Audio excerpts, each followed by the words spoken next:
Niseme na mchungaji mmoja ambaye amechoka sana, anajisikia moyo wa kukata tamaa. Hali yake siku hadi siku inazidi kuwa mbaya sana. Amekutana na maneno ya kukatisha tamaa. Mimi sijui ni wewe ama ni yule ama ni nani. Lakini najisikia nimtie moyo mtu mmoja ambaye hajui hatima yake mpaka sasa. Kuna watu walimwahidi watamsapoti. Sasa wale watu tena hawawezi kumsapoti na hawajafanya chochote. Ameenda ghafla amejikuta yuko peke yake. Hapo alipo sijui ni mjini, lakini amejikuta yuko peke yake, hana supporta yoyote. Zaidi anashambuliwa na maneno, huduma imekuwa ieleweki, kanisa lake halieleweki, kila kiangalia haoni tumaini kabisa. Anadaiwa kodi mahali alipopanga.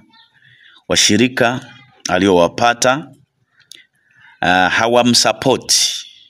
Zaidi wamekuwa sababu ya yeye kurudi nyuma. Haoni tumaini kabisa. Katika utumishi kuna vitu ambavyo vinahitaji sana vionekane, lakini wakati unakuwa bado. Mtumishi anapoanza na kutana na hali ya kukata tamaa sana, kwa sababu wengi anaokutana nao sio wale wanaoweza kutia moyo.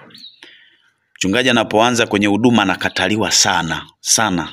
Unakutana na visiki vikataliwa. Wengine watakwambia umefuata hela, wengine watakwambia njaa tu, wengine watakwambia umekosa kazi, wengine watakwambia umeshindwa hiki, wengine watasema umekuja kutafuta hela za watu, wengine watakwambia umekosa akili. Utaitwa majina ya kila namna. Lakini nimekuja leo nikutie moyo.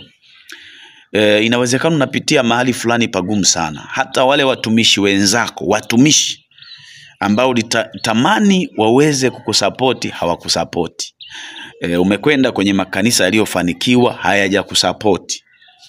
Umetafuta watu ambao waliofanikiwa, umeomba michango huku na huku, haijawezekana. Ndugu yangu, usikate tamaa. Bado Mungu amekuita. Hayo yote hayaondoi kwamba Mungu hajakuita. Simama imara, songa mbele. Inawezekana mke wako hakubaliani na wito wako, au mume wako hakubaliani na wito wako. Hiyo ni changamoto unayopita. Kuna watu wamekukataa, wazi kabisa wamekukataa. Kabisa. Mtaa wako wamekukataa. Ndugu wamekukataa kutokana na huo wito wako. Cha kushangaza sasa hivi chakula ndani ni changamoto. Mavazi huna, watoto shule. Ndugu, usitamani waliofanikiwa. Usikate tamaa ukaingia kwenye njia ambayo sio sahihi. Ukaingia kutafuta mafanikio ambayo Mungu hayapendi.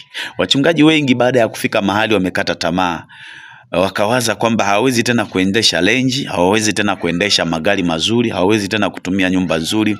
Waliacha wito wao wakaenda kufanya vitu vingine. Usifanye hivyo. Mungu hata kama unachunga mtu mmoja, Mungu anakutazama kwa thamani kubwa sana kuliko kachunga watu 100 ambao Mungu hajakupa. Naongea na mtu hapa. Kuna mtu anatamani achunge watu 100, lakini Mungu hajakupa, sio wakati wako. Watu 1000, watu 2000, watu 3000. Sio wakati wako. Kwa usianze kutafuta njia rahisi za kupita huku na huku ili uende ukachunge hao watu, ili uendeshe magari mazuri, ili utumie nyumba nzuri. Ukitoka nje ya boksi la wito wako, nje ya kusudi la Mungu, kwa sababu natamani vitu vya dunia hii, utakuwa umeharibu sana mahusiano yako na Mungu. Nataka kuongea na mtu. Hakuna sababu ya wewe leo kutumia magari mazuri, kuishi nyumba nzuri, ikiwa Mungu aliyekuita ukakataa kumtumikia, ukafanya vitu vyako. Punguza tamaa. Acha kutamani. Punguza tamaa.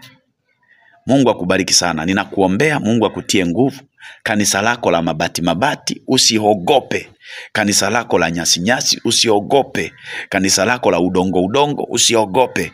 Kanisa lako viti halina usiogope. Umefika mahali walio usema wanakusaidia hawapo, usiogope. Ipo siku moja masikio yao yatawasha. Ipo siku moja. Hata Yesu alizaliwa kwenye holi la ng'ombe. Kazi aliyopiga mpaka leo tunaiona. Alizaliwa kwenye holi la ng'ombe. Kwa hiyo kwanza chini ni kanuni. Pia ni kanuni. Usiogope mtu wa Mungu. Sitamani walio juu. Pakubali hapo liponapo. Mungu akubariki sana. Nikutakie siku njema.